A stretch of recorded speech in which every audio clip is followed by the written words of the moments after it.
My girlfriend and I liked to drive on the weekends.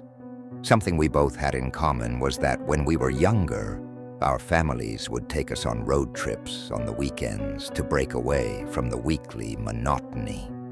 This is something that we kept going well into adulthood, and after a long week of soul-crushing 9 to 5, we would pack up and go on adventures together.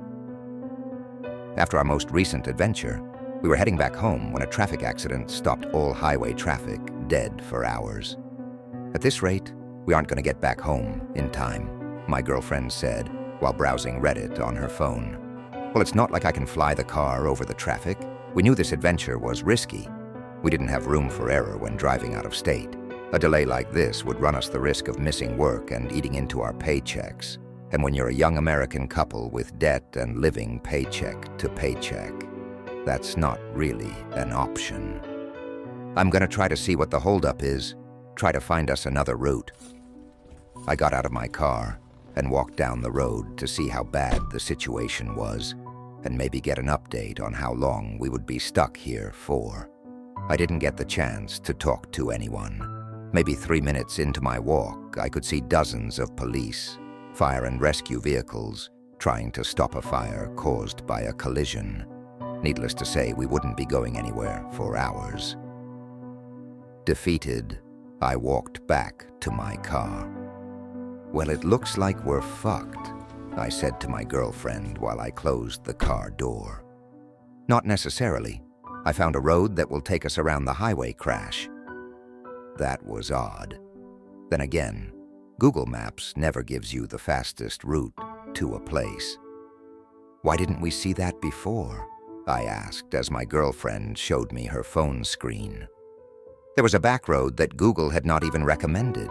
It would have us getting back on track in about an hour, much faster than waiting around for emergency services to clear the road for traffic to flow. Without much hesitation, I said, "Fuck it," and passed a few cars to do an illegal U-turn. Thankfully, cops were too busy to notice me driving away in the opposite direction. Night had caught up to us while on the road, and the closer we got to the back roads, we would see less signs of civilization.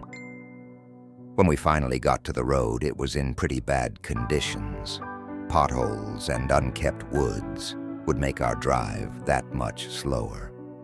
We had not seen post lights, other cars, or houses for miles. Driving on that road had me extremely nervous, although I tried not to show it for my girlfriend's sake. This would not be the road anyone would like to be stuck in the middle of the night. Just like I had somehow brought that thought into the universe, we saw a stalled car in the road. The road wasn't wide for two vehicles to ride alongside each other without one driving into the woods, and I was not looking to mess up our only way out of this creepy place. I parked the car 10 feet behind the vehicle in front of us. "You know this is how every horror movie starts, right?" my girlfriend said while very clearly terrified. "I know, but there's not many options here." I reached into the glove box and grabbed my Glock. I've never actually shot the thing aside from the range, but maybe it would help me feel better about walking out of my perfectly fine car. It didn't. I slowly walked towards the car with my phone's flashlight leading the way and my gun in the other hand. The car lights were on and I was close enough to hear it was on. "Hey, do you need some help?" I asked firmly, trying to not let my voice tremble. No reply came from the car. As I got next to it, I could see no one was in it. It didn't make sense for someone to just leave their car running in the middle of the road, so I immediately raised my gun and looked around. I've heard of assholes doing this sort of thing to rob anyone that stopped to help. My heart skipped a beat as I looked in the back of the car and realized there was an empty baby seat. It took me a few moments to snap out of the shock and confusion, but I sat on the driver's seat and moved the car out of the road. As soon as I stepped out, I realized that aside from my breathing, the night was as quiet as the dead. An overwhelming sense of dread showered over me, and I nearly had a heart attack when I heard a voice scream out. "Help me!" Someone cried out from somewhere in the woods. Something was not right with that voice. It didn't sound like a voice that could ever come from a human. "Please help me. It took my baby." I stayed just as quiet as the first time it spoke. Whatever was calling for help was a few feet in front of me in the woods. I tried to ignore it. Every fiber in my being wanted to sprint back to my car and drive away to safety. But a morbidly curious part of me forced me to point my phone's flashlight in the direction the voice was coming from.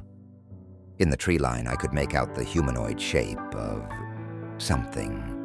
No human had such features, but I could tell it was holding on to something human. The small, fat leg of a baby he was still munching on like a chicken leg. I stopped breathing for a few moments when it shot me a sickening smile. His grotesque, crooked fangs were stained with crimson. I completely freaked out.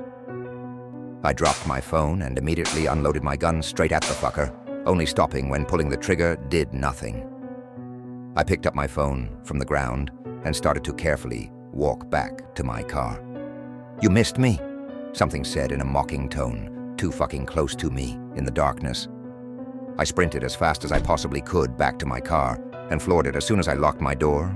I sped so fast out of that road I almost crashed multiple times, even when I was miles away from that place. I didn't even register my girlfriend wasn't in the passenger seat anymore.